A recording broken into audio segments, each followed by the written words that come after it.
నామానికి వందనాలు. ఇంకొక సాయంకాలం దేవుని యొక్క వాక్యాన్ని ధ్యానించుకోవడానికి దేవుడు మనకు దయచేసిన ఈ తరుణాన్ని బట్టి దేవునికి వందనాలు. ప్రార్థనతో ఈ యొక్క కూటాన్ని ప్రారంభం చేసుకుందాం.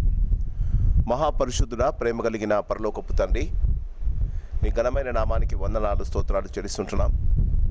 మీరు మమ్మల్ని ప్రేమించి మా జీవితాలలో ఇంకొక మంగళవారాన్ని దయచేసి నీ సన్నిధిలో కొద్దిపాటి సమయాన్ని గడపగలగటానికి మీరు మాకు ఇచ్చిన ఆధిక్యతను బట్టి నీకు వందనాలు. ఆయా రీతులుగా ఈ దినమంతా మేము గడపగలగటానికి, తిరిగి నీ సన్నిధిలో చేరగలగటానికి మీరు మాకు ఇచ్చిన ఆధిక్యతను బట్టి నీకు వందనాలు. మీరిచ్చిన ఆయుష్ను బట్టి, మీరిచ్చిన ఆరోగ్యాన్ని బట్టి, మీరు మాకు ఇస్తున్న ఆశీర్వాదాలను బట్టి ప్రతినిత్యము నేను స్తుతిస్తున్నామయ్యా. మా జీవితాల్లో మీరు మాకు దగ్గరగా ఉండి మా జీవితాల్లో అనేక విషయాల్లో నీ కాపుదలను, నీ భద్రతను మాకు ఇచ్చి మమ్మలను, మా కుటుంబాలను, మా బిడ్డలను మీరు దీవిస్తున్న విధానం బట్టి నేను స్తుతిస్తున్నాం. మరి ఒక సాయంకాలం మా తండ్రి సంఘానికి మీరు ఇచ్చిన దర్శనం, మరి ఈ యొక్క బైబిల్ స్టడీ కార్యక్రమాన్ని జరిగించుకోగలగటానికి మీరు మాకు ఇచ్చిన ఈ ఆధిక్యతను బట్టి నీకు వందనాలు. ఆయా రీతిగా ఉదయకాలం నుంచి మా పనులలో మేము ఉంటిమి నాయన.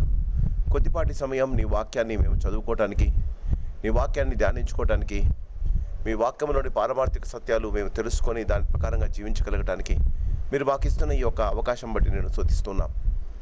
మా ప్రభా, ఈ గొప్ప అవకాశాన్ని మా సంఘంలో ఉన్న ప్రతివారు మా ప్రభా వినియోగించుకోగలగటానికి నీ సహాయం వారికి ఇవ్వండి. మరి నీ వాక్యమన్నా, నీ యొక్క మాటలన్నా, మరి మా తండ్రి నీ వాక్య ధ్యానమన్నా వారిలో మరి మా తండ్రి ఆ వాక్యాన్ని నేర్చుకొని దాని ప్రకారంగా జీవించాలన్న అనుభూతిని వారికి దయచేయవలసిందిగా వేడుకుంటూ ఉన్నాం. ఈ సాయంకాల సమయంలో సంఘం కొరకు మేము ప్రార్థన చేస్తున్నాం. సంఘంలోని ప్రతి కుటుంబాన్ని దీవించండి. ప్రతి కుటుంబంలోని ప్రతి వ్యక్తిని మీరు జ్ఞాపకం చేసుకోనండి.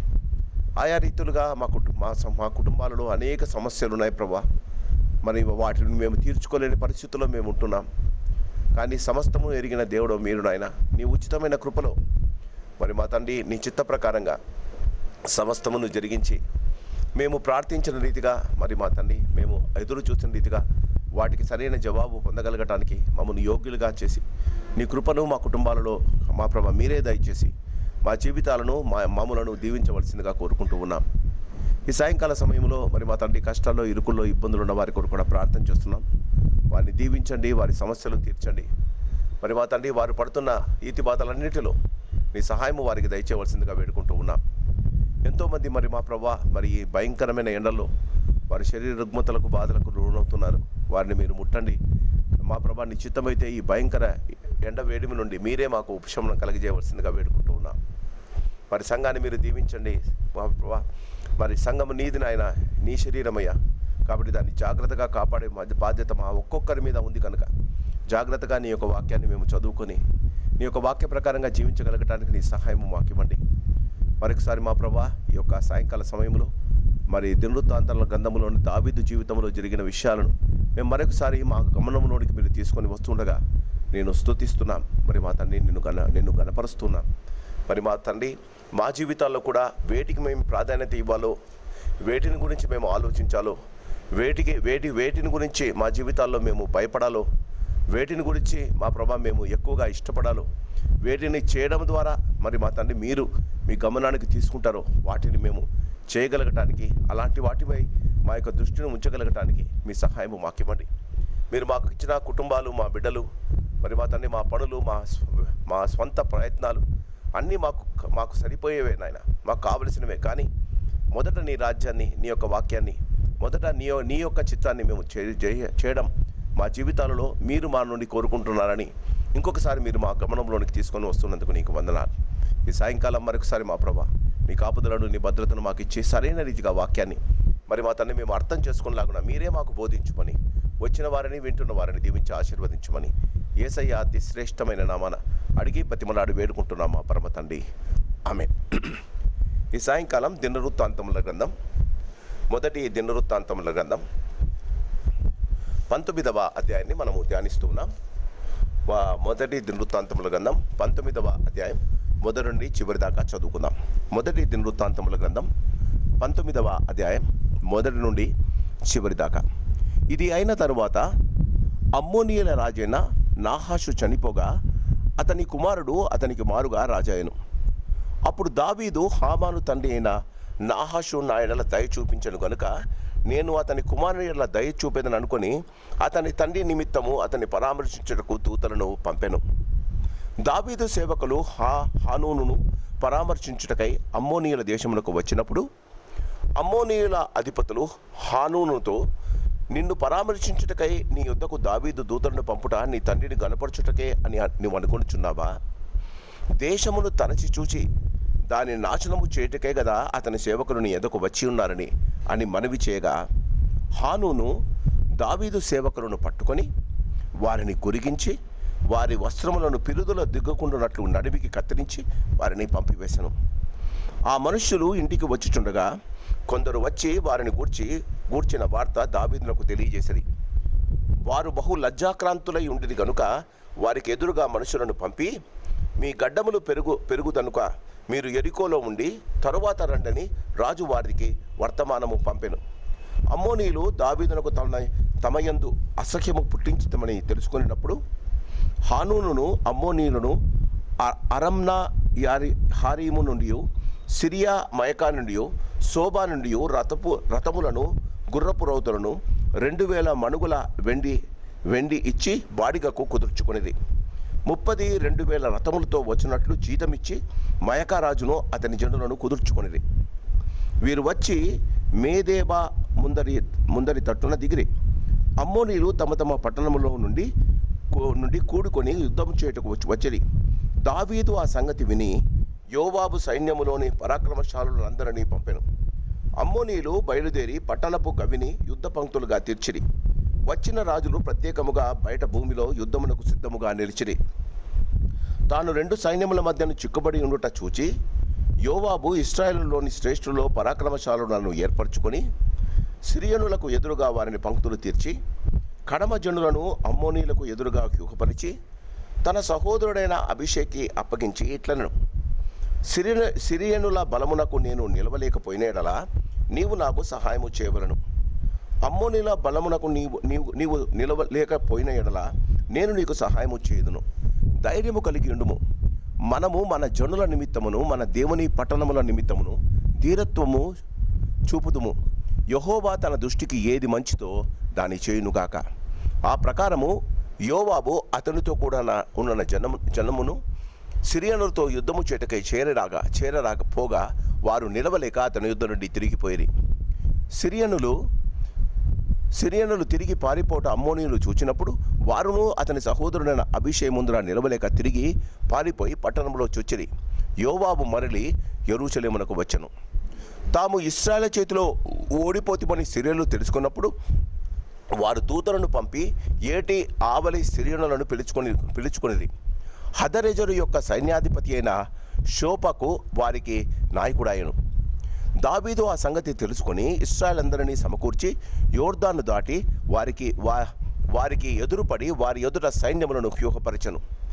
దావీదు సిరియనులకు ఎదురుగా సైన్యములను పంక్తులు తీర్చినప్పుడు వారు అతనితో యుద్ధము చేసిరి. అయితే సిరియనులు ఇశ్రాయేలు ఎదుట నిలవక తిరిగి పారిపోయిరి. దావీదు సిరియనులలో 7,000 రథములను 40,000 కాల్బలములను హతము చేసి సైన్యాధిపతి అయిన షోపకును చంపివేశను. తాము ఇశ్రాయేలు చేతిలో ఓడిపోతామని హదరెజరు యొక్క సేవకులు తెలుసుకున్నప్పుడు వారు దావీదుతో సమాధానపడి అతనికి సేవకులైరి. అంతటి నుండి సిరియనులు అమ్మోనీయులకు సహాయం చేయుటకు మనస్సు లేక ఉండిరి. దేవుడు తన వాక్యాన్ని మన వెనుకలో దీవించి ఆశీర్వదించునుగాక. ఇంకొక సాయంకాలం దేవుని యొక్క వాక్యాన్ని ధ్యానించుకోవడానికి దేవుడు మనకు దయచేసిన ఈ శ్రేష్టమైన సమయాన్ని బట్టి దేవునికి వందనాలు చెల్లించాలి. క్రీస్తునందు ప్రియమైన వాళ్ళరా,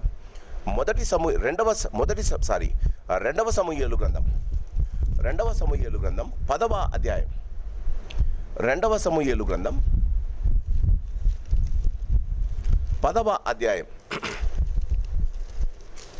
2వ సమూయేలు గ్రంథం 10వ అధ్యాయము 1 నుండి చివరి దాకా. మొదటి దినవృత్తాంతముల గ్రంథం 19వ అధ్యాయం 1 నుండి చివరి దాకా యాజ్ ఇట్ ఈస్. 2వ సమూయేలు గ్రంథం 10వ అధ్యాయం. మొదటి దినవృత్తాంతముల గ్రంథం 19వ అధ్యాయం. 19 వచనాలు ఉంటాయి. ఉన్నది ఉన్నట్టు రాశారు. క్రీస్తునందు ప్రియమైన వాళ్ళరా, మరి దేవుడు ఇది 2వసారి ఎందుకు రాయించాడు? జాగ్రత్తగా మీరు ఇంటికి వెళ్ళిన తర్వాత చదవండి. ఇందులోని మాటలు 10వ అధ్యాయంలోని ఉన్న మాటలే మరి కొద్దిగా అక్కడెక్కడ పర్యాయ పదాలు కాకుండా ఉన్న ఇక్కడ ఉన్న 19 వచనాలు, అక్కడ ఉన్న 19 వచనాలు ఎగ్జాక్ట్లీ సేమ్ ఉంటాయి. దేవుని ఉద్దేశం ఉన్నది ఉన్నట్టు తీసి రాయటానికి కాదు. దేవుడు తన పరిశుద్ధ గ్రంథములో ఏదైనా రాసి ఉంచాడు అంటే దానికి ఒక ప్రత్యేకమైన ఉద్దేశం ఉంటుందని మనం గమనించాలి. మొదటి దినవృత్తాంతములు 18వ అధ్యాయం పోయిన మంగళవారం చదువుకున్నాం. మొదటి దినవృత్తాంతములు 18వ అధ్యాయము, 2వ సమూయేలు గ్రంథం 8వ అధ్యాయం కదండి. ఉన్నది ఉన్నట్టు 8 తర్వాత 9 రావాలి కదండి. దినవృత్తాంతముల గ్రంథంలో 2వ సమూయేలు గ్రంథం 9వ అధ్యాయమును గురించిన ఒక్క మాట లేదు. యోనాతానును బట్టి దావీదు చేసిన మంచి ఫలము, మంచి విషయాలను గురించి దేవుడు రాయటానికి ఇష్టపడలేదు. గుర్తుంచుకోండి. యోనాతానుకు దావీదునకు స్నేహం ఏర్పడింది. 2వ సమూయేలు గ్రంథం 9వ అధ్యాయములో యోనాతానును బట్టి నేను కృప చూపుటకు ఎవడైనా కలడా అంటే లోదెబారులోని మెఫీబోషెతును, కుంటివాడైన మెఫీబోషెతును తీసుకొని వస్తారు. ఈ చాప్టర్ 9వ అధ్యాయము 2వ సమూయేలు గ్రంథం 9వ అధ్యాయాన్ని మనం చదివేటప్పుడు రాజు యొక్క మంచితనాన్ని గురించి మనం ఆలోచిస్తాం కదా. ఒక స్నేహితుడు ఇంకొక స్నేహితుని గురించి చచ్చిపోయిన తర్వాత కూడా 22 సంవత్సరాలు, వాస్తవానికి వారి నిబంధన చేసిన 22 సంవత్సరాల తర్వాత రాజైన దావీదు మెఫీబోషెతును తన కూర్చొని కుమారుడుగా తన బల్ల దగ్గర కూర్చోబెట్టుకుంటాడు. దానిని గురించి మొదటి దినవృత్తాంతముల గ్రంథంలో లేనేలేదు, ఒక మాట లేదు.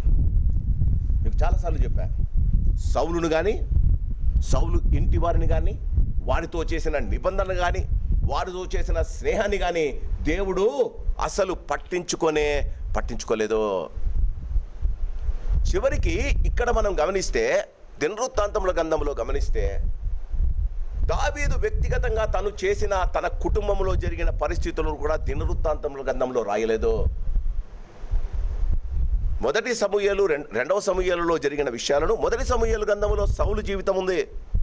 దినవృత్తాంతముల గ్రంథంలో సౌలును గురించిన ఒక్క మాట లేదు. యోనాతానును గురించిన ఒక్క మాట లేదు. యోనాతానును బట్టి ఆయన మెఫీబోషుకు చేసిన మంచితనం కూడా దేవుడు రాయటానికి ఇష్టపడలే. ఎందుకు దేవుడు ఇంత క్రిటికల్గా దావీదు జీవితంలో జరిగిన విషయాలు రాయటానికి, రెండవసారి రాయటానికి ఇష్టపడడం లేదు? జాగ్రత్తగా మొదటి సమూయేలు గ్రంథం దావీదు జీవితాన్ని గురించి మనం ఆలోచిస్తే, తన మరణ భయము నుండి, జాగ్రత్తగా వినాలి, తన మరణ భయము నుండి తన స్నేహితుడైన యోనాతాను తప్పించగలడని దావీదు యోనాతానుతో స్నేహము చేశాడు. తన చివరికి ఒక మాట అంటాడు, యోనాతానుని పిలిచి, మొదటి సమూయేలు కానీ చూడడానికి సమయం లేదు, మొదటి సమయం పిలిచి, నాకును చావుకును ఒక ఎడము మాత్రమే దూరం ఉంది. మీ నాన్న నన్ను చంపడానికి ట్రై చేస్తున్నాడు, నువ్వు నాకు ఒక సహాయం చేయి. రేపు అమావాస్య నాటికి నేను తప్పకుండా మీ ఇంటిలో భోజనం చేయాలి, నేను ఉండను. మీ నాన్న నన్ను చంపడానికి ట్రై చేస్తున్నాడు, కాబట్టి నా స్థలము భోజన బల్ల దగ్గర నా చేరు ఖాళీగా ఉన్నప్పుడు మీ నాన్న అడుగుతాడు, నన్ను గురించి మంచి మాటలు మాట్లాడు, మీ నాన్న ఏమి చెప్తాడో నాకు చెప్పు. ఆ కాన్వర్జేషన్ అంతా మొదటి సమూయేలు గ్రంథంలో ఉంది. సౌలు అడుగుతాడు, ఎక్కడున్నాడండి యెషయి కుమారుడు, ఎక్కడున్నాడు అని అడుగుతాడు. అప్పుడు యోనాతాన్ అంటాడు, ఏమంటాడు, యెషయి కుమారుడు నా దగ్గర పర్మిషన్ తీసుకొని వాళ్ళ ఇంటిలో ఏదో పండగ ఉందంట వెళ్ళాడు అని. భయంకరమైన బూతు మాట మాట్లాడతాడు సౌలు తన కొడుకును. అగడగొట్టు దాని కొడుక, ఎవడు చెప్పాడరా నీకు? ఆ కుమారుడు, యెషయి కుమారుడు బతికున్నంత కాలం నీవు సింహాసనానికి ఎక్కవని నీకు తెలియదా? యోనాతానుకు కూడా కోపం వస్తుంది ఆయన మీద, ఏం చేశాడని చంపుతున్నావు అంటాడు. బాగా గమనించండి. బయటకు వెళ్ళిన తర్వాత అది బాణాలేసి ఈ రైట్ సైడ్ వేస్తే, సేవకునికి రైట్ సైడ్ ఉన్నాడంటే మీ నాన్న కొట్లాడినాడని, మీ నాన్న కోపంగా ఉన్నాడని, లెఫ్ట్ సైడ్ వేస్తే మీ నాన్న నాతో స్నేహంగా ఉన్నాడని వాళ్ళు ముందు డిసైడ్ చేసుకుంటారు. ఇది ఇది జరిగిన తర్వాత యోనాతాను, బాగా గమనించండి, యోనాతాను దావీదు ఇద్దరు ఒక నిబంధన చేసుకుంటారు, రక్తపు నిబంధన. తప్పకుండా నేను చచ్చిపోతాను, నా కుటుంబాన్ని చాకే బాధ్యత నీది, నువ్వు రాజు అవుతావు, నువ్వు రాజు అయితే నా కుటుంబాన్ని చూసుకోవాలి. ఈ నిబంధనలో దేవుని ప్రమేయము లేదు. యోనాతాను, దావీదు దేవుని మీద కాకుండా యోనాతాను మీద ఎక్కువ ట్రస్ట్ పెట్టాడు. దేవుని మీద ఆధారపడకుండా సౌలు రాజైన సౌలు కుమారుడైన యువరాజైన యోనాతాను మీద, ఆయనను నమ్ముకుంటే నా ప్రాణము దక్కుతుందని ఆయనతో నిబంధన చేశాడు. కానీ అందుకే యోనాతాను యొక్క కుమారుడు కుంటివాడైన మెఫీబోషెతును గురించి 2వ సమూయేలు 9 గ్రంథంలో, దినవృత్తాంతం గ్రంథంలో దేవుడు మాట్లాడలే. So we have to be very careful. మన జీవితంలో ఏ అంశములో దేవుని యొక్క ప్రమేయము లేదో దేవుడు దాని గురించి ఆలోచించడు. If God is not there in our discussions, మనము మాట్లాడే మాటల్లో దేవుడు లేకపోతే దేవుడు దాని గురించి పట్టించుకోడు. ఈ 19వ అధ్యాయంలో ఏమి లేదు, యుద్ధం ఉంది, తర్వాత చూద్దాం. నేను మీకు ఈ శ్రేష్టమైన సత్యం నాకు తెలిసినప్పుడు మీకు చెప్పాలని చాలా ఊపిల్లాను. రెండవది, దీని తర్వాత 11వ అధ్యాయం ఉంది. 2వ సమూయేలు గ్రంథం 11వ అధ్యాయం. 2వ సమూయేలు 11వ అధ్యాయం అంటే బైబిల్లో చదవకూడని అధ్యాయం. వసంతకాలమున యోవాబు యుద్ధ పంక్తులు తీరి యుద్ధానికి వెళ్ళినప్పుడు దావీదు తన ఇంట ఉండి చల్లని పూట మేడ మీద తిరుగుతున్నాడంట. అవునా? 11వ అధ్యాయంలో ఉంది. 2వ సమూయేలు 11వ అధ్యాయం. ఒక్కసారి దినవృత్తాంతాల గ్రంథంకి రండి, దేవుడు ఏం రాసినాడో దాని గురించి. తర్వాత 19కి వద్దాం, 20వ అధ్యాయం.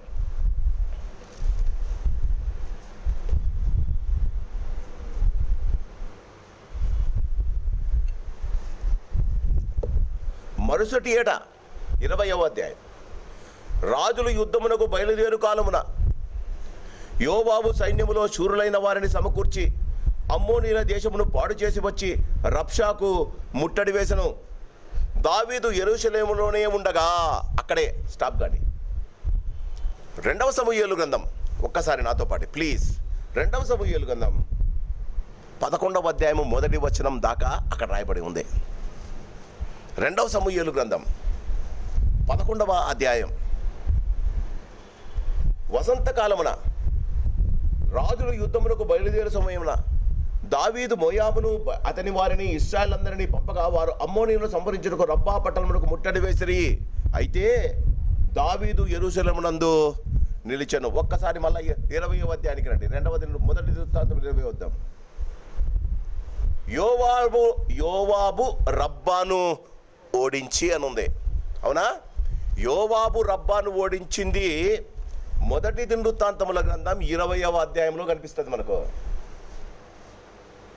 క్రీస్తు నందు ప్రియమైన వాళ్ళరా, మొదటి దినవృత్తాంతముల 2వ సమూయేలు గ్రంథం 11వ అధ్యాయము 2వ వచనమును, 12వ అధ్యాయం, 13వ అధ్యాయం, 14వ అధ్యాయం, 15వ అధ్యాయం, 16, 17, 18, 19, 20 క్రీస్తు నందు ప్రియమైన వాళ్ళ 20వ అధ్యాయము దాకా. క్రీస్తు నందు ప్రియమైన వాళ్ళరా 20వ అధ్యాయం 21, 23వ వచనం. యోవాబు ఇశ్రాయేలు దండి వారికి అధిపతి అయి ఉండెను. ఇక్కడ మొదటి దినవృత్తాంతముల గ్రంథం 2వ వచనం ప్రారంభమవుతుంది.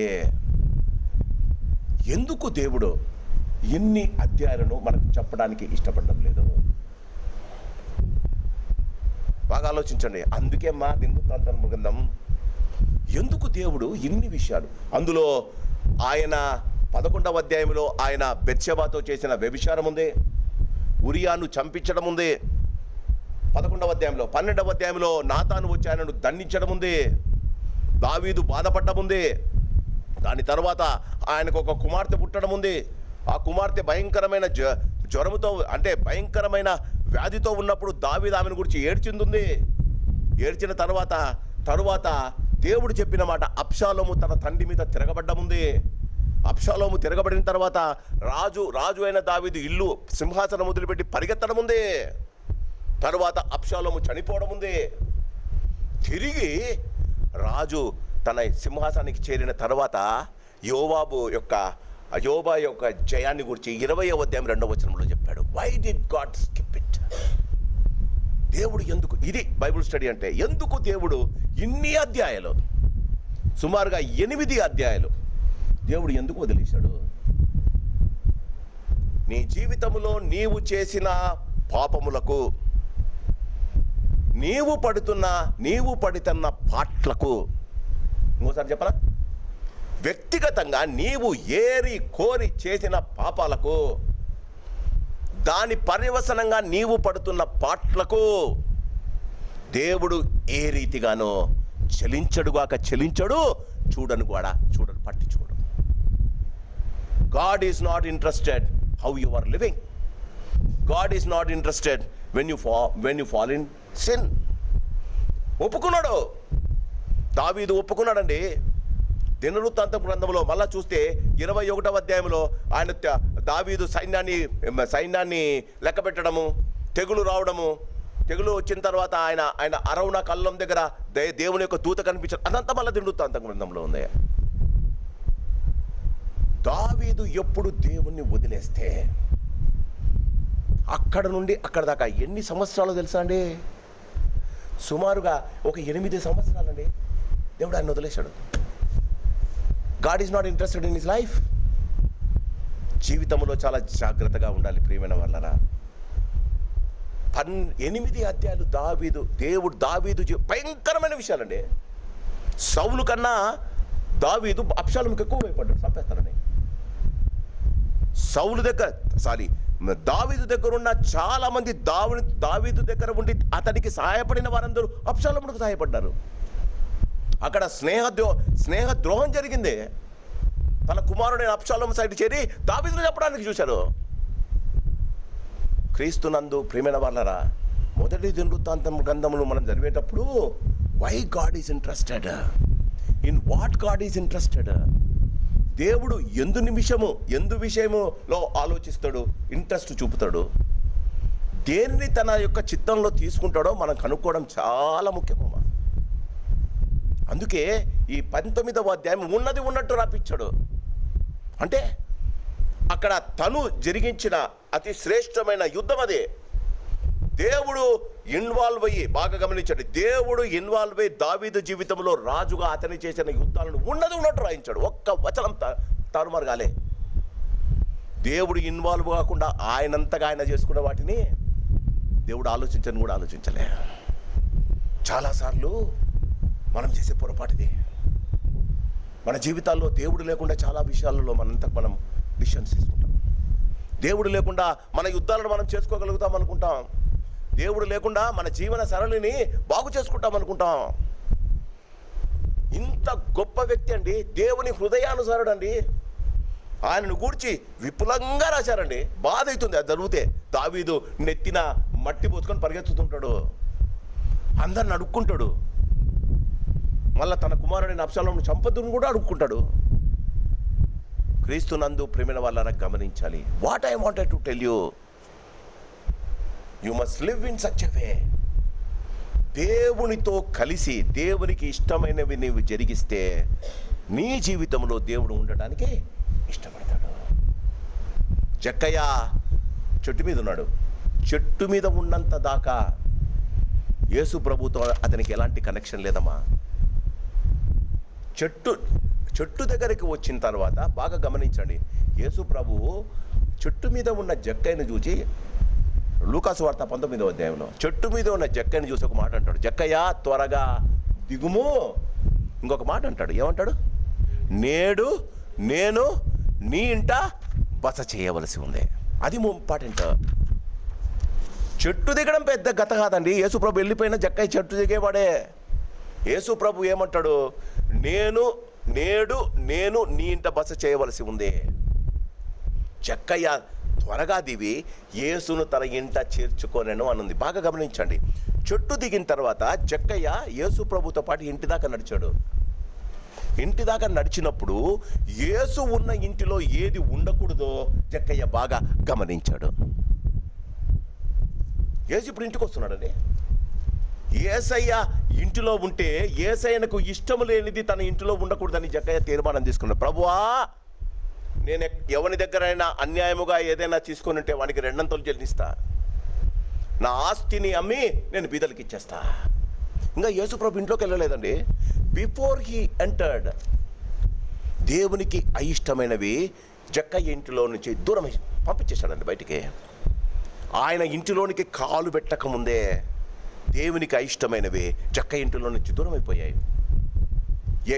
యేసు ప్రభు ఆ ఇంటిలో కాలు పెట్టి ఒక మాట అంటాడు, ఇతడును అబ్రహాము కుమారుడే. దాని తర్వాత ఇంకో మాట అంటాడు, నేడు ఈ ఇంటికి రక్షణ వచ్చి ఉన్నది. క్రీస్తునందు ప్రేమైన వాళ్ళరా గమనించండి. వి మస్ట్ నో, మన జీవితాల్లో మనము పెద్దవారు అవుతున్నప్పుడు నా ప్రభువునకు ఏది ఇష్టమో నేను తెలుసుకోవడం చాలా ప్రాముఖ్యమైంది. నేను చేస్తున్న పనులలో దేవుని యొక్క ఇన్వాల్వ్మెంట్ ఎంత ఉందో తెలుసుకోవడం చాలా ప్రాముఖ్యమైంది. అప్పటిదాకా యేసు ప్రభు ఎవరో చూడండి, 19వ అధ్యాయంలో ఏముందంటే యేసు ఎవరో చూడగోరేను అనుంది. ఒకసారి నాతో పట్టండి, లూకాసు వార్త. లూకాసు వార్త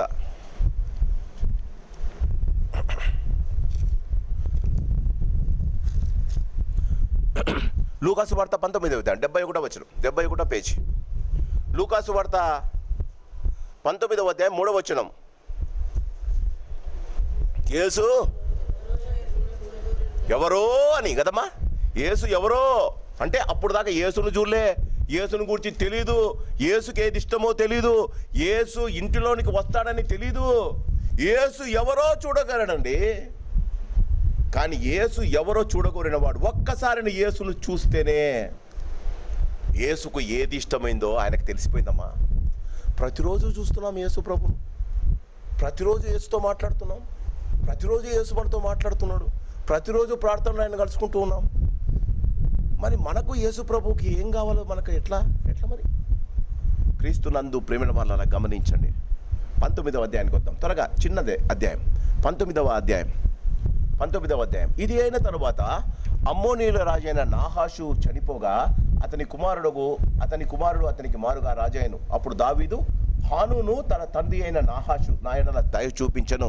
క్రీస్తునందు ప్రేమైన వాళ్ళరా, మామూలుగా ఈ అమ్మోనీయుల రాజు అయిన నాహాషు దావీదునకు ఎలాంటి మంచి చేశాడో బైబిల్లో మనకెక్కడ కనపడదు. ఆయన గురించి 1 సమూయేలు 11వ అధ్యాయంలో ఉంది, కానీ అది దావీదుని గురించి కాదు. బహుశా నేను అనుకుంటా సౌలు తరుముతూ ఉన్నప్పుడు ఒకవేళ వెళ్ళి అమ్మోనీయుల రాజు దగ్గర ఆయన ఏమన్నా బస చేశాడేమో, ఆయన దాక్కున్నాడేమో మనకు తెలియదు. అమ్మోను చూడు, ఆయన అమ్మోను రాజు నాహాషు చనిపోగా నా యెడల దయ చూపించను గనుక నేను అతని కుమారుని యెడల దయ చూపించను అనుకొని అతని తండ్రి నిమిత్తము అతన్ని పరామర్శించకు దూతలను పంపాను. క్రీస్తునందు ప్రేమైన వాళ్ళరా, కానీ ఆయన ఎప్పుడు ఆయన దగ్గర ఎలాంటి సహాయము పొందాడో, ఎందుకు మళ్ళా ఈ 19వ అధ్యాయం దేవుడు రాయడానికి ఇష్టపడ్డాడు? 1 సమూయేలు 2వ సమూయేలు గ్రంథం 11 రాయలే, మళ్ళా ఈ 2వ సమూయేలు 9వ అధ్యాయం రాయలే. 2వ సమూయేలు గ్రంథం 10వ అధ్యాయం ఉన్నట్టు ఎందుకు రాస్తున్నాడు? క్రీస్తునందు ప్రియమైన వాళ్ళరా, దావీదులో ఒక మంచి గుణం ఉంది. దేవుడు అది he wanted us to inculcate, దానిని మనం నేర్చుకోవాలి అని దేవుడు కోరుతాడు. దావీదులో ఒక మంచి గుణం ఏంటంటే తనకు మంచి చేసిన వారికి 2 అంతలా మంచి చేయడం దావీదు యొక్క గుణం. తనకు మంచి చేసిన 9వ అధ్యాయంలో అదే చేశాడు, కాదు తన డిసిషన్. తనకు మంచి చేసిన వానికి 2 అంతలా మంచి చేయడానికి. చూడండి, మామూలుగా రాజు దగ్గరికి వేరే రాజుల ఎవరైనా పంపితే వాళ్ళు తప్పకుండా తప్పేస్తారు. దావీదు మంచి కోరి పంపించాడు. మంచి కోరి పంపిస్తే క్రీస్తునందు ప్రియమైన వాళ్ళరా, దేవుని బిడ్డలు, దేవుడు మనకు ఎందుకు ఇది రాస్తున్నాడు అంటే, దేవుని బిడ్డలు వారి జీవితంలో మంచి చేయడానికి, అవతల వాడు మంచి చెయ్యకపోయినా వానికి మంచి చేయడానికి, అపకారికి ఉపకారం, అపకారికి ఉపకారము చేయుట నెపమించక చేయువాడే నేర్పరి సుమతే. బాగా గమనించండి, అపకారికి ఉపకారం చేయడం దేవునికి ఇష్టం. తన చెంప మీద కొట్టిన వారిని దీవించాడు, తనను పొడిచిన వారిని క్షమించాడు. క్రీస్తునందు ప్రియమైన వాళ్ళు. అందుకే ఈ పని చేయడంగా దావీదు చేసిన దాన్ని తిరిగి మనకు చెప్పాలని ఇష్టపడతాడు. నీ జీవితంలో కేవలం మంచి చేసిన వానికి మంచి చేస్తే ఏం జరుగుతుందండి? You are repaying back. చెడు చేసిన వారికి you are repaying back reverse. వాడు నీకు చెడు చేస్తే నువ్వు వానికి మంచి చేయాలి. అది దేవుని గుణం. దావీదునకు ఉన్న గుణం మనం నేర్చుకోవాలని దేవుడు అందుకే ఈ మాటలు రెండవసారి చెప్తున్నాడు. మంచి చేయడానికి వెళ్ళిన వానికి, బాగా గమనించండి, మంచి చేయాలి అనుకున్న వానికి జాగ్రత్తగా వింటే వానికి మంచి మనస్సుతో ఏదన్నా మంచి చేద్దామని ఆలోచన ఉంటుంది. చెడు చేద్దామన్న వానికి చుట్టూ చెడు చేసే శవరాజకీయాలు నడిపే సైన్యం ఉంటుంది. అది దేవుడు మనకు చెప్పేది. మొదటిది, రాజు తన నాన్నను బట్టి చచ్చిపోయాడని, నాన్నను బట్టి. మీరు ఒక మాట గమనించాలి, చనిపోయిన వారింటికి శత్రువులైనా వెళ్ళాలట, మనకిష్టం లేకపోయినా వెళ్ళాలట. నీకు సమయం ఉంటే, సందర్భం ఉంటే, పోయగలిగిన స్థితిలో ఉంటే, వేరే చోట లేకపోతే తప్పకుండా వెళ్ళాలట. రాజునకు ఈ మంచి మనస్సుతో దావీదు వారిని పంపాడు. కానీ చెడు చేసే రాజు ఎవడు? నాహాషు కొడుకు హానూను. వాని మనస్సులో చెడే ఉంది. చెడు చేసేవానికి వాని చుట్టూ శవరాజకీయాలు నడిపే సైన్యం ఉంటారట. If your mind is bad, నీ మనస్సు చెడుదైతే, నీవు మనస్సులో చెడు ఆలోచిస్తే నీ చుట్టూ ఉన్నవారు చెడు ఆలోచించేవారు చేరుతారట. క్రీస్తునందు ప్రియమైన వాళ్ళరా, చూడండి మూడవ వచనం. అమ్మోనీయుల అధిపతులు హానూనుతో, నిన్ను పరామర్శించుటకై నీ యొద్దకు దావీదు దూతలను పంపుట నీ తండ్రిని గణపరచుటకే అని నీవు అనుకొనుచున్నావా? దేశమును తరచి చూచి దాని నాశనము చేయటకే కదా అని అతని సేవకులు నీ యొద్దకు వచ్చి ఉన్నారు అని మనవి చేయగా, బాగా గమనించండి, ప్రతి వాని చుట్టూ ఈ అమ్మోనియలలోని గనుల లాంటి గనులు ఉంటారు.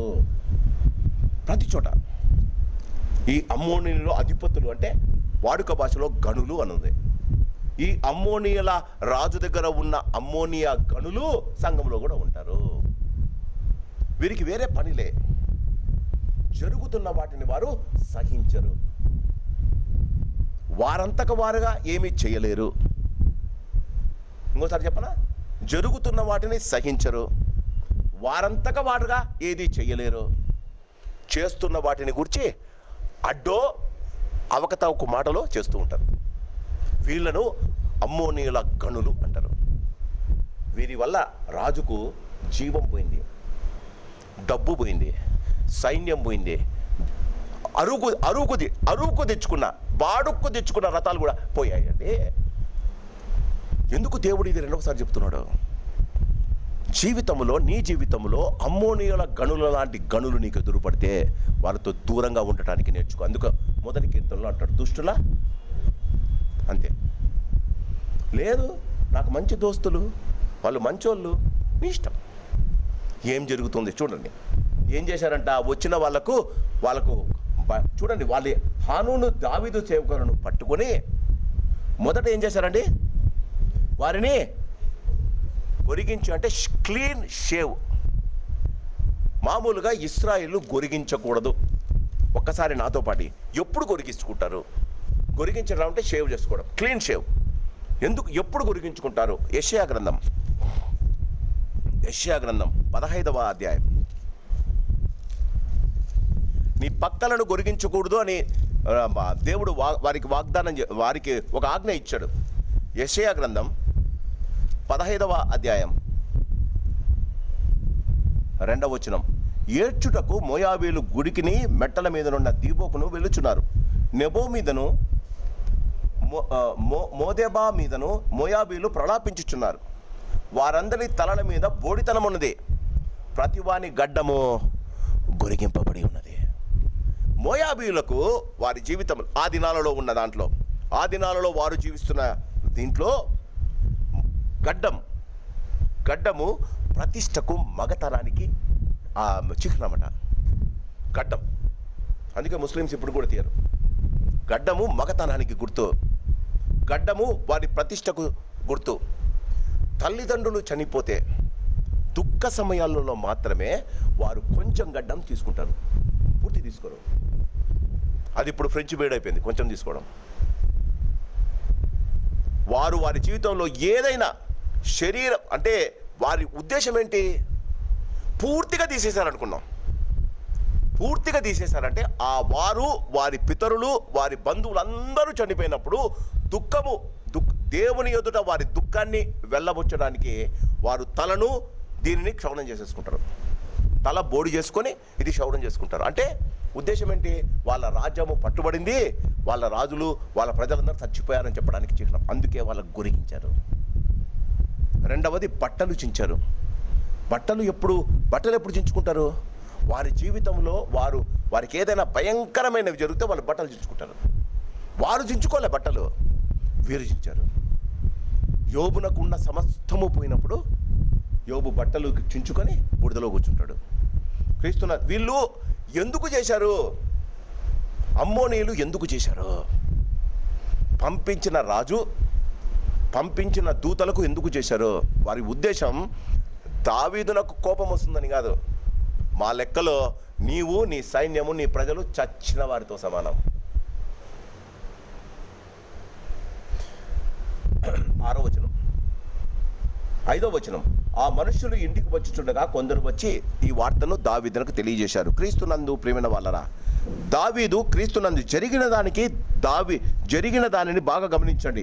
జరిగిన దానిని బట్టి దావీదు అంటాడు, మీ గడ్డములు పెరుగుదనక మీరు ఎరికోలో ఉండండి. ఎరికో శాపగ్రస్తమైన స్థలం అది తెలుసు కదా. యెహోషువ గ్రంథంలో ఎరికో గోడలు కూలి ఆకారును చంపేసిన తర్వాత దేవుడు అంటాడు, ఎరికో గోడలు కడితే మొదటి కుమారుడు చచ్చిపోతాడు, పునాదులు వేస్తే చివరి కుమారుడు చచ్చిపోతాడు. ఎరికో భయంకరమైన దేవుని శాపానికి గురై అది పడిపోయిన, అంటే అక్కడ ఏమీ లేదు. దావీదు అంటాడు, మీ జీవితాలలో వీళ్ళు ఇలా చేశారు కాబట్టి మీ గడ్డాలు పెరిగేదాకా ఆ శాపగ్రస్తమైన స్థలంలో ఉండండి. వాళ్ళు శాపం చేశారు కదా. 6వ వచనం. అమ్మోనీయులు దావీదునకు తమ యందు అసహ్యము పుట్టించితమని తెలుసుకొనినప్పుడు, బాగా గమనించండి, కోపము కాదండి, అసహ్యం పుట్టిందట. అసహ్యం అంటే ఏంటంటే దావీదునకు కోపం వస్తే యుద్ధం చేసి చంపేస్తాడు. అసహ్యం పుడితే వాళ్ళను చంపడం కాదు, వారి ఇంటి పట్టణాలు మామూలుగా యుద్ధం చేసినప్పుడు యుద్ధ నీతి ఏంటంటే యుద్ధానికి వచ్చిన వారిని మాత్రమే చంపాలా. పట్టణంలో ఉన్న భార్య పిల్లలు, యుద్ధముకు రాని వారి స్త్రీలు పురుషులు అంటే ఓల్డ్ పీపుల్ని వాళ్ళు వదిలేయాలి. అది యుద్ధ నీతి. ఇక్కడ అసహ్యం పుట్టింది అంటే పట్టణాలను కూడా కాల్చివేయడం. వారికి అసహ్యం పుట్టిందని తెలిసి, చూడండి, అమ్మోనీయులను దావీదులకు తమ ఏందో అసహ్యం పుట్టిందని తెలుసుకున్నప్పుడు హనూనును అమ్మోనీయులను అరమ్నాహారైము నుండి, సిరియా బయకా నుండి, శోభా నుండి రథములను గుర్రపు రౌతులను 2000 మణుగుల వెండి ఇచ్చి బాడుగనకు సమర్పించుకొని. నెంబర్ 1, ఉపకారానికి అపకారము చేస్తే నీ దగ్గర ఉన్నవి నీకు సరిపోవు. ఉపకారానికి అపకారం చేస్తే, అపకారానికి ఉపకారం చేస్తే ఏం జరుగుతుందో తెలుసు. ఉపకారానికి అపకారం అంటే మంచికి కీడు చేస్తే నీ దగ్గర ఉన్నవి నీకు సరిపోవో, నువ్వేం చేయాలా? బాడుకు తెచ్చుకోవాలి. ఎంతండి? 2000 మణుగుల బాడుకు తెచ్చుకున్నాడట. గమనించండి, 2000 మణుగులను బాడుకు తెచ్చుకుని. 7వ వచనం. 32,000 రథములతో వచ్చినట్లు జీతమిచ్చి మయకా రాజును అతని జనులను కుదుర్చుకొనిరే. వీరు మేదేబా మందిరము తట్టున దిగిరి అమ్మోనీలు తమ పట్టణము నుండి కూడుకొని యుద్ధము చేయటకు వచ్చిరి. క్రీస్తునందు ప్రియమైన వాళ్ళరా, జాగ్రత్తగా మన జీవితాలు గమనించాలి. మామూలుగా మనం పనులు చేస్తాం, మామూలుగా మనం కోపపడతాం, మామూలుగా ప్రజల మాటలు మనం వింటాం. యేసు ప్రభు అదే అన్నాడు, ఒక రాజు ఇంకొక రాజు ముందుకు వెళ్ళే కంటే ముందు, ఒక రాజు మీదకి యుద్ధానికి వెళ్ళి, లూకాసు వార్తలో ఉంది, ఒక రాజు మీదకి వెళ్ళే కంటే ముందు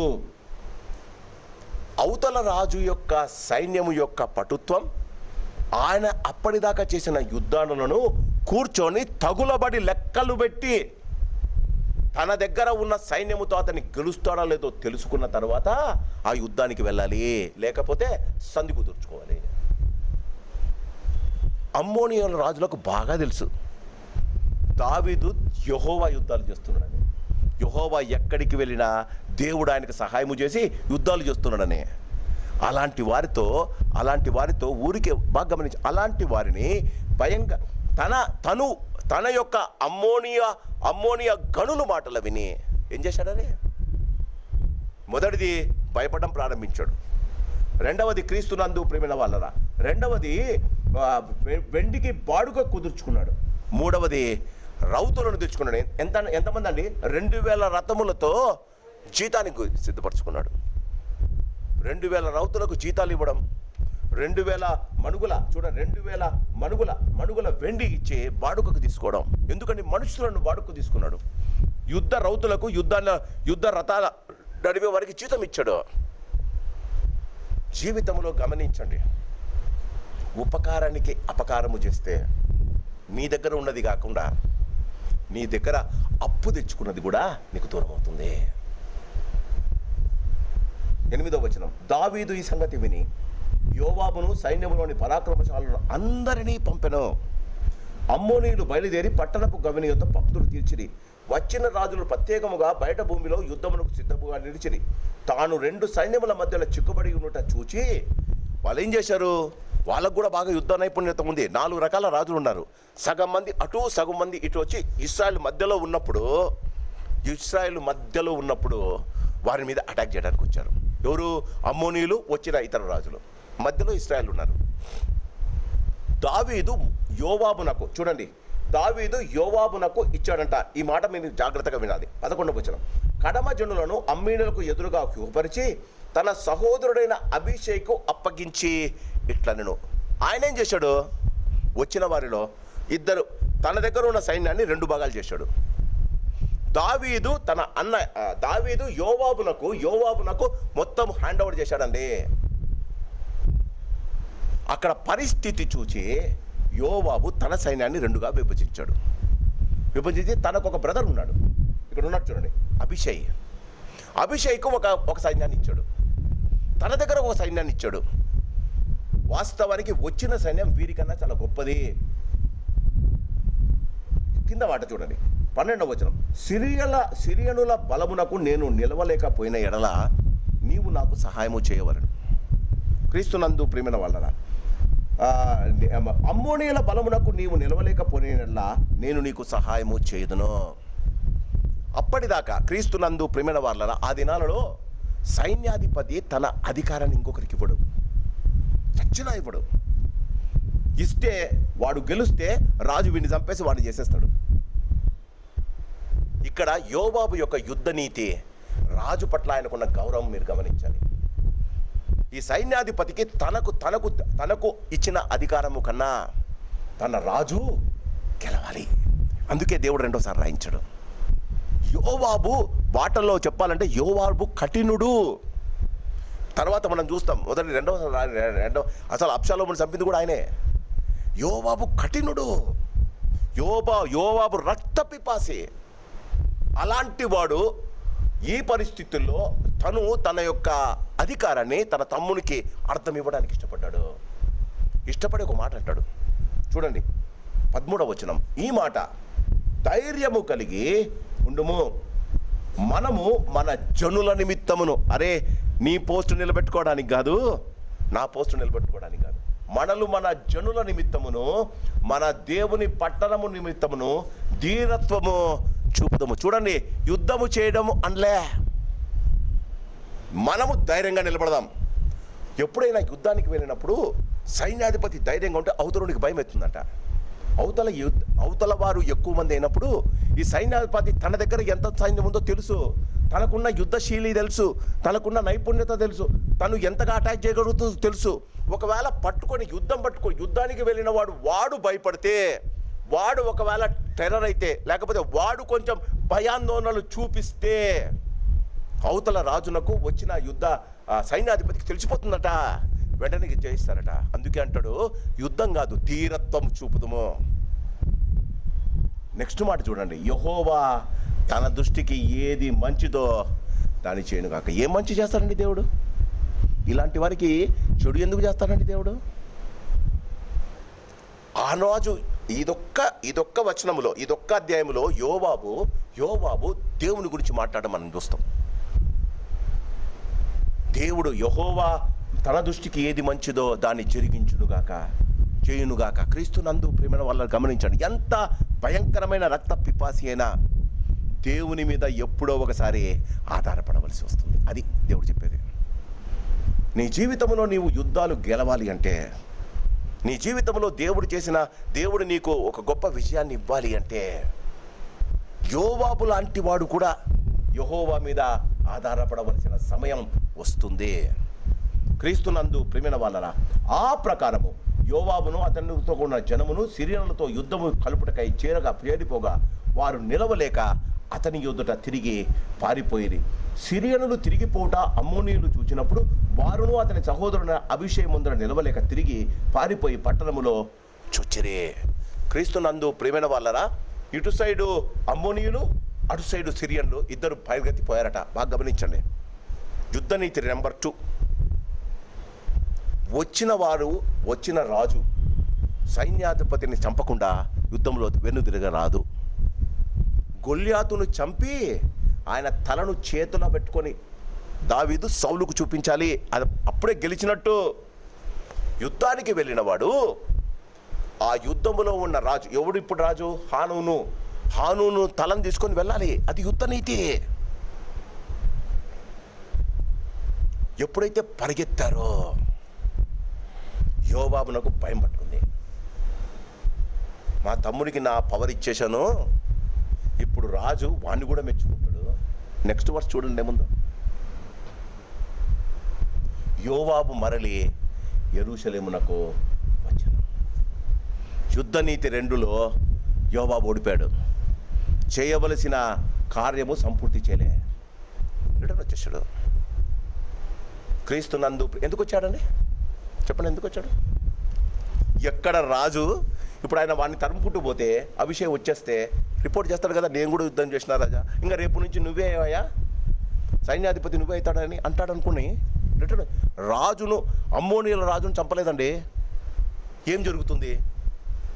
15వ వచనం, సిరియనుడు తిరిగి పారిపోట అమ్మోనీయులు 16వ వచనం, తాము ఇశ్రాయేలు చేతిలో ఓడిపోతామని సిరియనులు తెలుసుకున్నప్పుడు వారు దూతలను పంపి ఏటి ఆవలి సిరియనులను పిలిపించుకోండి. వాళ్ళకి ఇంకా చాలామంది ఉన్నారు, ఇంకా చాలా సైన్యం ఉంది వాళ్ళకు. వారు యుద్ధానికి రాలే, వారిని పిలిపించుకున్నారు. చూడండి, పిలిపించుకొని హదరెజరు యొక్క సైన్యాధిపతి అయిన షోషకు వారికి నాయకుడు ఆయన. పరిగెత్తిపోయిన వదిలిపెట్టేశారు, కొత్త వారిని తీసుకున్నారు అధిపతిగా. ఎవరు? సిరియనులు. ఆ దావీదు ఆ సంగతి తెలుసుకొని, ఏ సంగతి అండి? ఏ సంగతి? యోవాబు యుద్ధ నీతి సిరియనులు వస్తున్నారని కాదు, యోవాబు యుద్ధ నీతి జరిగించలేదనే. నీ జీవితపు నీతి జరిగించలేకపోతే, దేవుడు నిన్ను నిర్ణయించిన సమయంలో నీకు ఇచ్చిన పనిని నువ్వు జరిగించలేకపోతే, అందుకే ఈ వాక్యం రెండవసారి రాయబడింది. చూడండి,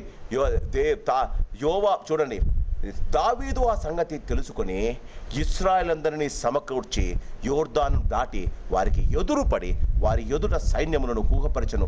దావీదు సిరియనులకు ఎదురుగా సైన్యములు పంక్తులు తీర్చినప్పుడు వారు అతనితో యుద్ధము చేస్తారు. అయితే సిరియనులు ఇశ్రాయేలు ఎదుట నిలవక తిరిగి పారిపోయి దావీదు సిరియనులలో 7,000 రథదికులను 40,000 కాల్బములను హతము చేసి సైన్యాధిపతి అయిన షోషకును చంపివేశాను. ఆలోచిస్తున్నారా? జీవితంలో దేవుడు కోరేది ఇదే. నీవు ఎందుకు ఈ లోకానికి వచ్చావో దాన్ని తెలుసుకోవడం చాలా ముఖ్యం. దేవుడిని అడిగితే దేవుడు చెప్తాడు. Every person has a purpose. లోకంలో పుట్టిన ప్రతివానికి ఒక పర్పస్ ఉంది. ఆ పర్పస్ను నువ్వు ఫినిష్ చేయకుండా రాకూడదు. ఇప్పుడు దావీదు ఇన్వాల్వ్ అయ్యాడు. దావీదే వెళ్ళాడండి యుద్ధానికి. దావీదు ఎంతమందిని చంపాడో అని రాశాడు. యోవాబు చంపింది రాయలే. క్రీస్తునందు ప్రేమైన వాళ్ళ చాలామంది దేవుని యుద్ధాలు చేస్తాం. ఎలా? యోవాబు మాదిరి మన స్థానాన్ని, మన ఇంటిని, మన అధికారాన్ని నిలబెట్టుకోవడానికి యుద్ధాలు చేస్తాం. కానీ దేవుని యుద్ధాలు అలా ఉండవమ్మా. దేవుని యుద్ధాలలో నీతి రక్తము కారునంతగా నువ్వు సాతానుతో పోరాడాలి అని ఉంది బైబిల్లో. పోరాడతామా? అందుకే ఇది రెండవసారి రాయబడింది. ఉన్నది ఉన్నట్టు మీరు ఇంటికి వెళ్ళి చదవండి. క్రీస్తునందు ప్రియమైన వాళ్ళ గమనించండి.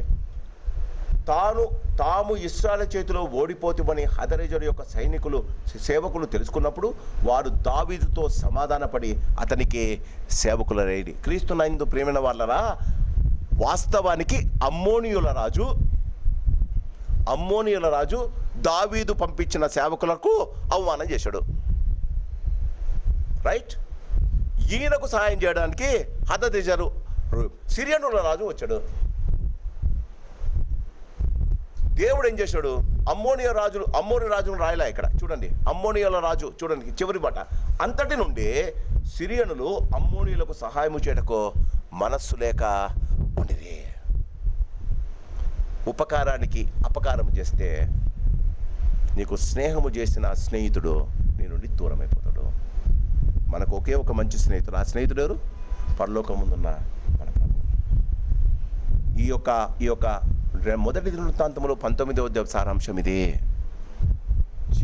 మన జీవితంలో క్రీస్తునందు ప్రేమైన వాళ్ళరా, మన జీవితాల్లో ఏదైనా మనకు మంచి చేసినప్పుడు, ఎవరైనా సహాయం చేసినప్పుడు రెండంతల సహాయం చేయడానికి మనం ఇష్టపడాలి, మర్చిపోకూడదు. రెండవది, ఒకవేళ మన జీవితాల్లో సహాయము చేయకపోయినా వారిని అవమానపరచకూడదు.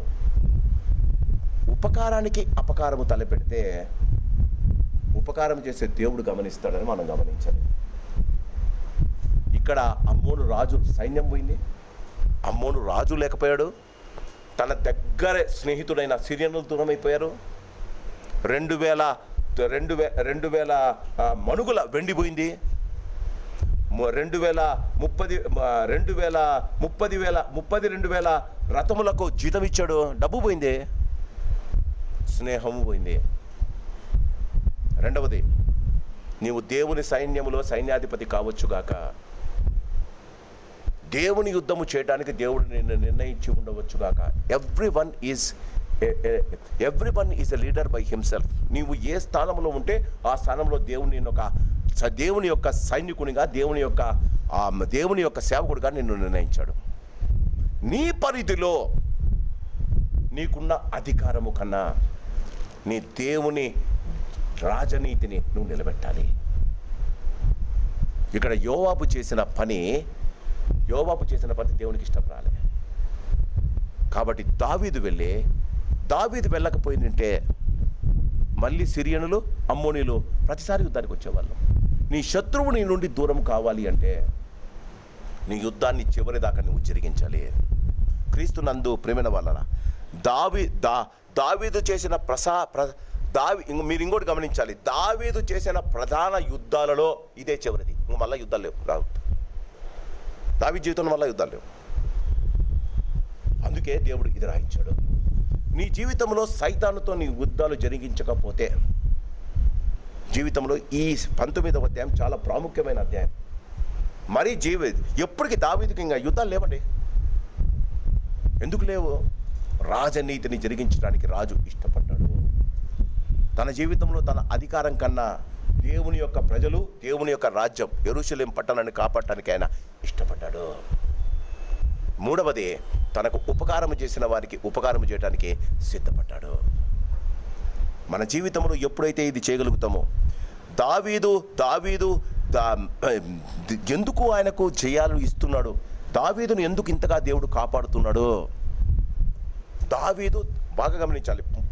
పోయిన వారం నేను చెప్పా, దావీదు తన కుటుంబము కన్నా మొదట దేవుని గురించి ఆలోచించాడు.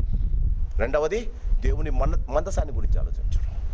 మూడవది, దేవుడు తనకిచ్చిన ప్రజలను గురించి ఆలోచించాడు. నాలుగవది, తన కుటుంబాన్ని గురించి ఆలోచించాడు. మీ ప్రయారిటీస్ ఏదో ఒకసారి చూసుకోండి. అందుకే దేవుడు అంటాడు, నీ కడుపున పుట్టినవాడు సింహాసనం మీద ఉండక మానడు. మన ప్రయారిటీస్ ఎగ్జాక్ట్లీ ఆపోజిట్. మన ప్రయారిటీస్ ఎగ్జాక్ట్లీ ఆపోజిట్. మొదట మన కుటుంబం, తర్వాత మన స్నేహితులు, తరువాత దేవుని యొక్క మందసమైన వాక్యం, దాని తర్వాత టైం మిగిలితే దేవుడు. అందుకే ఎక్కడ వేసిన గొంగలి అక్కడే ఉంటుంది. దావీదు అందుకే దేవుని హృదయానుసారుడయ్యాడండి. చెప్పాను, వాట్ ఈస్ గాడ్ ఇంట్రెస్టెడ్, దేవునికి ఏది ఇష్టమో మనం తెలుసుకోవాలి. చెప్పాను కదా, ఆ మొదటి దినవృత్తాంతం 18వ అధ్యాయం, 2వ సమూయేలు గ్రంథం 8వ అధ్యాయం, మొదటి దినవృత్తాంతం గ్రంథం 19వ అధ్యాయము, 2వ సమూయేలు గ్రంథం 10వ అధ్యాయం, 9వ అధ్యాయం గురించి దేవుడు మాట్లాడలే. ఎందుకు? తన గొప్ప చూపించుకోవడానికి దేవుడు అందరి ముందు దావీదు మాట్లాడుతున్నాడు. God is not interested in it.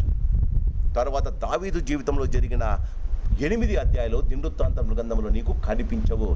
ఎతకండి, అబ్షాలోము పేరు లేనేలేదు. ఎందుకు లేదంటారు? God is not interested in that boy. క్రీస్తునందు ప్రేమ వలన జాగ్రత్తగా ఉందాం. దేవునికి ఏది ఇష్టమో చేయడానికి దావీదు ఇష్టపడ్డాడండి. అందుకే దావీదు విజయాలను గురించి దేవుడు రాయడానికి ఇష్టపడ్డాడు. మన జీవితంలో జాగ్రత్తగా ఉందాం. Every day God will tell you what he wants from you if you are really interested. దేవుడిని మీరు సంతోషపరచాలి అంటే దేవుడు మీతో తప్పకుండా మాట్లాడతాడు. నీవు దాన్ని చేయగలిగితే ఆ దినం నీ జీవితంలో ధన్యకరమైన జీవితం. ప్రతి వారికి దేవుడు నిర్ణయించిన, ఇంకోటి గమనించండి, దేవుడు నీవు చేయగలిగిన దానికన్నా ఎక్కువ చేయమని దేవుడు ఎప్పుడు అడగడండి. దేవుని దృష్టిలో కీడు చేయటం అని మేలు చేయము. చెప్పండి, అంతేనా? కీడు చేయటం అని మేలు చేయము, సమాధానమును వెదికి దానిని వెంటాడము. అంతే, సమాధానాన్ని వెదికి వెంటాడాలట. అది మనం అదే దావీదు రాసుకున్నాడు 34 కీడు చేయటం అని మేలు చేయము, సమాధానాన్ని వెదికి దానిని వెంటాడు. మన జీవితాల్లో దావీదులా జీవించడానికి ఇష్టపడాలి. దావీదు తప్పు చేస్తే దేవుడు దాని గురించి పట్టించుకోలే. దేవుడు దాన్ని రాయటానికి, మనకు చెప్పడానికి రెండవసారి ఇష్టపడలే.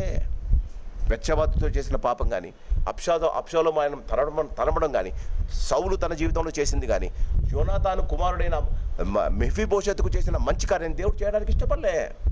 What does it say? నా జీవితంలో నేను మంచి అనుకున్నది దేవునికి మంచి కాకపోవచ్చు. జీవితంలో ఏది మంచిదో మనం గమనించగలుగుతాం.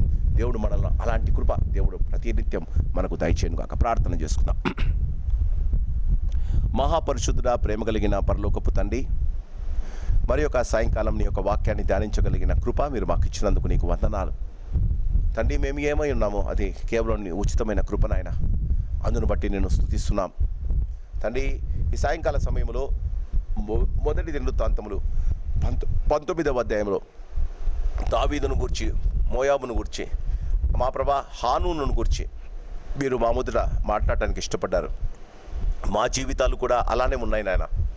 కొంతమంది మా నాయన ఉపకారానికి అపకారం చేశారు. కొంతమంది తన అధికారాన్ని కొరకు పాటుపడ్డాడు. కొంతమంది దేవుని యుద్ధాలు, దేవుని యొక్క మనసును తెలుసుకుని యుద్ధాలు చేయడానికి ఇష్టపడిన రాజును మేము చూస్తున్నాం. మా జీవితాల్లో ఇలాంటి పరిస్థితులు అనేకం ఎదురవుతున్నాయి నాయన. మేము వాటిని జయించగలిగిన కృపాశక్తిని మాకు దయచండి అయ్యా. దావీదు జీవితంలో ఏ దినమైనా మీరు లేని విషయాలను దినవృత్తాంతం గ్రంథంలో మీరు రాయడానికి ఇష్టపడలేదయ్యా. దానిని తెలుసుకొని మేము ఇంకా భయముతోనూ భక్తితోనూ మీరు మా జీవితంలో నిత్యం ఉండాలన్న ఆ మంచి మనసుతో మేము జీవించడానికి నీ సహాయము దయచేయండి. వచ్చిన వారిని, రాలేని వారిని మా ప్రభా మీరు దీవించండి. వాక్యం వింటున్న ప్రతి వారిని, ఈ వాక్యము అనేకులు యూట్యూబ్ ద్వారా వింటుండగా వారికి మీరు క్షేమము, భద్రత, ఆశీర్వాదము దయచేయమని ఈ సాయంకాలపు దీవెనలో ఆశీర్వాదాలు మీరు మాకు ఇచ్చినందుకు నీకు వందనాలు చెల్లిస్తూ యేసు ప్రభు అతి శ్రేష్టమైన నామన అడిగి బతిమలాడి వేడుకుంటున్నాం మా పరమ తండ్రి, ఆమేన్. పరమ తండ్రి ప్రేమ, ప్రభు యేసు వారి కృప, పరిశుద్ధాత్మదేవుని అన్యోన్య సహవాసం చేరివచ్చిన మనకును, రాలేని వారికిని, వింటున్న వారికిని ఆయన కృపా కాపుదల భద్రత ఇప్పుడు ఎల్లప్పుడూ సదాకాలము తోడై ఉండును కాక. ఆమేన్. God bless you. Good night.